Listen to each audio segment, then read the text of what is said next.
Hi guys, আসসালামু আলাইকুম। কেমন আছেন সবাই? আশা করি সবাই ভালো আছেন, আর আপনাদের দোয়ায় হচ্ছে আলহামদুলিল্লাহ আমিও ভালো আছি। এখন হচ্ছে বাজে 11:30। আজকে হচ্ছে 11:30 থেকে হচ্ছে ব্লগটা স্টার্ট করলাম। আর এটা হচ্ছে আমার ফার্স্ট ব্লগ, মানে লং ভিডিও হচ্ছে, এটাই আমার ফার্স্ট। আমি হচ্ছে একটু আগে খাইছি, ওই যে কি জানি বলে, গরম ভাতের সাথে পেঁয়াজ আর শুকটা মরিচের মানে সরিষা তেল দিয়ে যে একটা ভর্তা হয়, সেটা হচ্ছে খাইছি। জ্বর আসছিল, তো ওই যে জ্বরে হচ্ছে আমার এই যে এগুলা দিয়ে ভরে গেছে, জ্বর আসলে যেটা হয় ওই জ্বর ঠোয়া টাইপের। তো যাই হোক, অন্য কোনো কিছু দিয়ে হচ্ছে ভাত খেতে পারি না, তো এর জন্য হচ্ছে পেঁয়াজ মরিচের ভর্তাটা দিয়ে হচ্ছে অনেকগুলো আজকে ভাত খাইছি। আর এটা হচ্ছে আমার পুচকু। তো যাই হোক, অনেকগুলো ভাত খাওয়ার পরে এই যে আমার ঠোঁটের চারোপাশে হচ্ছে লাল হয়ে গেছে, মানে এত পরিমাণ ঝাল, আমার চোখেও হইতেছে মানে ঝাল লাগতেছে এরকম। তো যাই হোক, খাওয়া দাওয়া শেষ, সকালের খাওয়া দাওয়া শেষ, আজকে অনেক লেটে খাইছি। তো যাই হোক, এখন হচ্ছে একটু পানি খেয়ে নিই। উফ,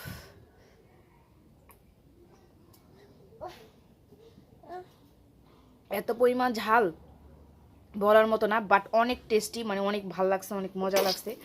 তো যাই হোক, এখন হচ্ছে দুপুরের আয়োজন করতে হবে, দুপুরের খাওয়া দাওয়ার আয়োজন করতে হবে।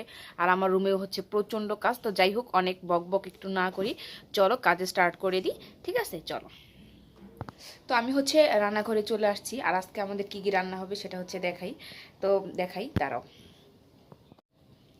এই যে এখানে হচ্ছে গরুর মাংস নিছি, গরুর মাংসটা হচ্ছে আজকে রান্না করব। আর এখানে হচ্ছে এই যে পেঁয়াজ কেটে নিছি, তারপর হচ্ছে এখানে ভাত তো এই যে রান্না করেছি, তারপর হচ্ছে এখানে হচ্ছে ডাল আছে কালকের। তো যাই হোক, চলো রান্নাটা করি। ঠিক আছে। এই তো তারপর আমি হচ্ছে রান্না বান্না করতে চলে আসলাম। আর আমাকে হচ্ছে ঝটপট করে রান্না বান্না করতে হবে, কারণ যেহেতু আমি একা হাতে আমার ছোট্ট একটা বেবি আছে, তাকে সামলায় তারপর হচ্ছে রান্নাটা করতে হয়।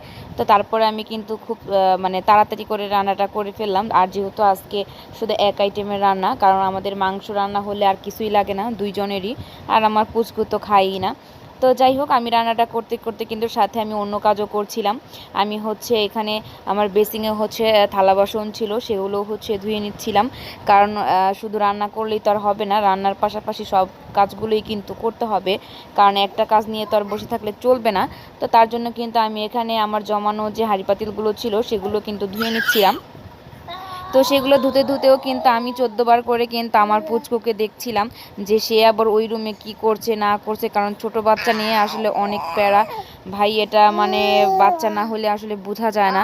তো যাই হোক, সব দিকে খেয়াল রাখতে হয়, সব দিকে খেয়াল রেখে তারপরে হচ্ছে কাজ সামলাতে হয়। তো এভাবেই হচ্ছে প্রতিটা দিনই কিন্তু যায় রান্না বান্না, তারপর হচ্ছে ইয়া এই ঘরটর ঝাড়ু দেওয়া, সব বিছানা পাটি সব হচ্ছে কমপ্লিট, সব কাজ শেষ। তবে এখন হচ্ছে আমরা গোসল করতে যাব, মা ছেলে দুইজন। তবে আমাদের গোসলের আগে কাজ হচ্ছে এই যে এই জামা কাপড়, এগুলো হচ্ছে আমরা একটু ধুয়ে দিব। এটা নাড়াচাড়া করে না। তারপর হচ্ছে এগুলো হচ্ছে ধুয়ে দিব, কারণ মানে আমার হাজব্যান্ডের কিছু কাপড় চোপড় আছে এখানে। তো বাহিরে যদিও অনেক বৃষ্টি, বাট সেটা কোনো ব্যাপার না, কারণ বৃষ্টি আসতেই থাকবে, বাট আমাদের ধুতে হবে কাপড় চোপড়, কারণ কাপড় চোপড় না ধুলে আমাদের হয় না, কারণ আমাদের ঘর ভর্তি হচ্ছে কাপড় চোপড়, কারণ আমার ছোট্ট একটা বেবি আছে। তো যাই হোক, এগুলো ধুয়ে নিয়ে আসি, তারপর ফিরে এসে তোমাদের সাথে আবার কথা হচ্ছে। ঠিক আছে, চলো। হাই, চলে এসেছি। আমরা হচ্ছে গোসল টোসল করে তারপর হচ্ছে ফ্রেশ হয়ে আসলাম, অনেকগুলো কাপড় চোপড় ধুইছি। তো যেগুলো দেখাইছি একটু আগে, যেগুলো ধোয়া লাগবে। তো যাই হোক, অনেকগুলো হচ্ছে কাপড় চোপড় ধোয়ার পরে আমরা মা ছেলে, হ্যাঁ বাবার মোবাইল, আমরা মা ছেলে হইতেছে এখন গোসল করে আসছি। তো এখন হচ্ছে দুপুর বাজে 1টা, মানে 12টা 56 বাজে। তো ছেলে বলতেছে এখন একটু মাংস ভাজা খাবে, তো দেখি ওকে একটু মাংস ভাজা করে দিব।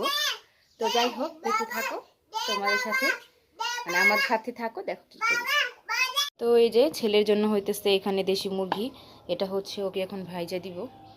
আরও হচ্ছে ঘরে কার্টুন দেখতেছে, চলো ভাজি।